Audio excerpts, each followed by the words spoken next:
Ladies and gentlemen, welcome back to the channel and welcome back to Black Ops 6 Zombies was revealed today. And not only that, not only did we get a trailer, they gave us 17 minutes of gameplay of the first map Terminus that's going to be coming out with the game, which is pretty freaking crazy. I definitely think that's in due part to the fact that so many people were leaking the Black Ops 6 multiplayer via the whole jailbroken PS4 fiasco. You know, Activision's like, you guys like gameplay? Here, have some gameplay. And honestly, I'm pretty impressed with what I see here. If you want to boil it down, which seems to be what people do on the internet these days, if you want to boil it down, it's basically like Cold War zombies but better, is how I would describe it based on what I've seen, based on the blog post, and based on the information that's currently available to us. First things first, they have announced that Black Ops 6 Zombies will be exclusively round-based. There's no nonsense coming or no nonsense in the works for like open world or the absolute bullshit that we saw back in Vanguard, like none of that, right? Exclusively round-based zombies, that is what they're working on. There will be synced progression. Of course, classic prestige is coming to the game, and what you do in zombies will count towards your overall prestige level, and your weapon levels are also going to be synced in between multiplayer zombies and Warzone. So similar to Cold War, when you level up in zombies, you level up in multiplayer, you level up in Warzone, and all of your weapon camos and your progress and your weapon levels, that's all synced up. So honestly, good news there. Like when I played Cold War, when skill-based matchmaking was starting to get to me a little bit, you know, I could just like throw on some music or throw on a show or a YouTube video, podcast, wherever the hell, jump in zombies and just enjoy myself without having to sweat my ass off and level up my guns. Like I definitely enjoyed that about Cold War, and the same is going to be true of Black Ops 6. They're also going to be changing a number of things, which I think are positives, but some are negatives. So let's just jump into that. Zombies this year is going to have a save and quit feature, but it comes with a catch, potentially a very annoying catch, but a catch nonetheless. So in Zombies, you will be able to save and quit if you're going for like a high round match or whatever. You know, gone are the days of you having to leave your Xbox on for a week straight and being able to play when you can, just hoping that your Xbox doesn't turn off or your internet doesn't go out. You know, you can save and quit in Zombies, which is nice. You can only have one save at a time, therefore you can't just have a bunch of games saved at high levels or anything. You can have one save, so if you're busy or whatever and you have to go or something happens or something comes up, I mean life happens, you can save and quit in Zombies, pick it back up the next day or the next time you're on, and continue on with your high round run. That's really cool. But apparently, because of this, Zombies will require an internet connection to play, which makes no sense to me, honestly. Like, that's such a bullshit idea, in my opinion. Like, obviously, the argument will be, like, how often don't you have internet? You know what? It happens. And it's ridiculously frustrating when you're playing in offline mode, like Zombies. Like, if you're playing solo, it should be offline, right? You should not be obligated to be connected to the internet to play something like Zombies. So that's really frustrating to me. Like, I don't know why it has to be there. Occasionally, stuff happens. Occasionally, the internet goes out. Occasionally, you forget to pay your bill. Occasionally, God knows what happens. Like, internet goes out, then suddenly you can't play. That's frustrating. And I think it's because of the save and quit feature, or potentially they're just doing this because almost every game nowadays has this always online DRM. I remember SimCity 2013. God, that was over 11 years ago.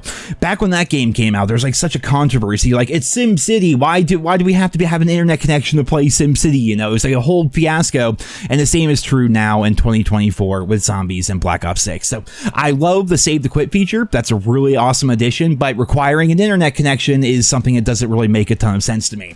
They're going to be limiting the amount of self-revives you can have in a match to 3. So if you're playing by yourself, you know, you have 3. If you're playing with friends, you can revive yourself 3 times. Other than that, your friends are gonna have to get you know, and they did this in an effort to make high round gameplay more challenging, because if you have a limited number of lives, then obviously every life matters a lot more. It's gonna make the game more challenging and more interesting. Like, I like that aspect of it, but it's going to slightly affect people, mostly like me, who are going to be grinding weapon levels and zombie camos. Yeah, I'm not so much in it for like the high round gameplay. I'm not so much in it for the Easter eggs or anything. I just like playing zombies, leveling up my guns, exploring the maps, and trying out different builds and combos, you know. So if you're somebody like that and you're just trying to grind the game or whatever, it's going to be a bit more annoying having to only have 3 revives within a match. But then again, the game is also going to be more engaging because you can't just simply keep crafting self-revives over at the crafting table, which that stuff is, of course, going to be returning, which we will be covering here in a little bit. They're going to be making it so if you disconnect from a game, you can rejoin the game as close to the disconnect point as possible. So again, your internet goes out for whatever reason, you should be able to boot right back into the game where you were at the point you were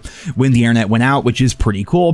The game is going to have an autosave feature if you go AFK for a long period of time, but I don't understand how that works because the zombies are literally like designed to target you. So how could you really go AFK for that long in zombies without just dying? I don't know, but the game will autosave apparently. If you're playing in a group, that rejoin feature I talked about is still going to be there. Like if your friend disconnects, they can rejoin you and you can go about your zombie slaying merry way. But also, if you're playing and there's room in your party, a friend can join your zombies match mid-game, which is pretty cool, honestly. And if you don't want that to happen, you can just simply set your party privacy to closed. I mean, that's all you have to do. But if you leave it open, your friends can come and go as they please in your zombies match and vice versa, which is kind of interesting. It's a nice little addition. You can preset your zombies build in the create class. This is kind of similar to what we saw back in Black Ops 3, which means if you take, say, your MP5, right? You're in your create class and you build your MP5 up and you put all your attachments on it, you put your camo on it and everything. Well, when that gun appears on the wall or on the mystery box or whatever on the map, then when you get it, it's going to have your preset attachments and your camos there right away, which is nice. You can choose to play in first person or third person.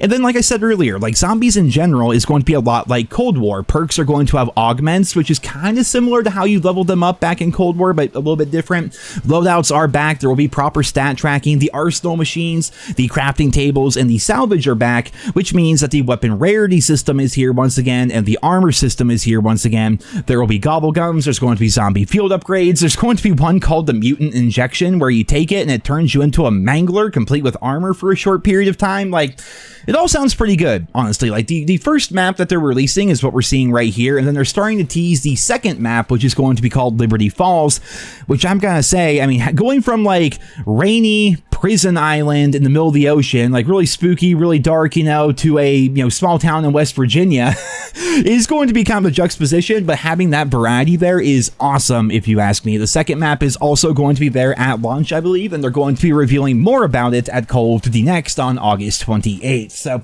overall, I was asking you guys on Twitter today, like, what does everyone think of zombies? Because you guys know my perspective, right? Like, I'm a casual zombies fan. Like, I don't know what's happening in the story. Frankly, I don't care what's happening in the story. I like to explore the map. I like to get to relatively high levels. I like to, you know, figure out how to turn on the power myself, build the wonder weapon myself. Like, I try to figure that stuff out on my own. And then from there, I just like to grind the weapon camos, get weapon levels, like just experience the game, like level up my perks in the main menus and stuff like that, level up my field upgrades. Like, I enjoy zombies from that perspective. And so for me, you know, it really seems like it's Cold War zombies, but better in a lot of ways, which makes me pretty excited to play it because I thoroughly enjoyed Cold War Zombies. And the response from the community so far seems to also be very positive because it's gonna be Cold War Zombies, but better. And they added so many nice features to the game, like having save and quit being there, making high round gameplay a bit more challenging by limiting self revives is nice. Being able to join back your game if you disconnect, being able to join your friend's session or have your friends join you. Things like that are positive changes in my opinion. Then of course you have the overall grind, like going for the Dark Aether camo that we had back in Cold War. There will be a Mastery camo in Black Ops 6, though they have not revealed what it's going to be like or what it's going to look like, although I am sure we're going to learn more about that either before August 28th or on August 28th at Call of Duty Next when they're revealing the Liberty Falls map. But guys, overall, pretty good news if you're a Zombies fan in the Call of Duty franchise. And like I talked about in my previous video, I feel like we've been lacking like a really good third game mode for a number of years now. I would argue 2 of the last 6 years we've had like a good third game mode, and Black Ops 6 is trying to fix that. Like I said, going full circle here, exclusively round based, no nonsense is coming, no nonsense in the works. Like, they're working solely on like classic Treyarch zombies, and I'm excited to see how it's going to play out. But ladies and gentlemen, that's it for this video here today. I hope you guys enjoyed it. Leave your thoughts and feedback on all of today's news down there in the comments, and I hope you guys all have a wonderful day.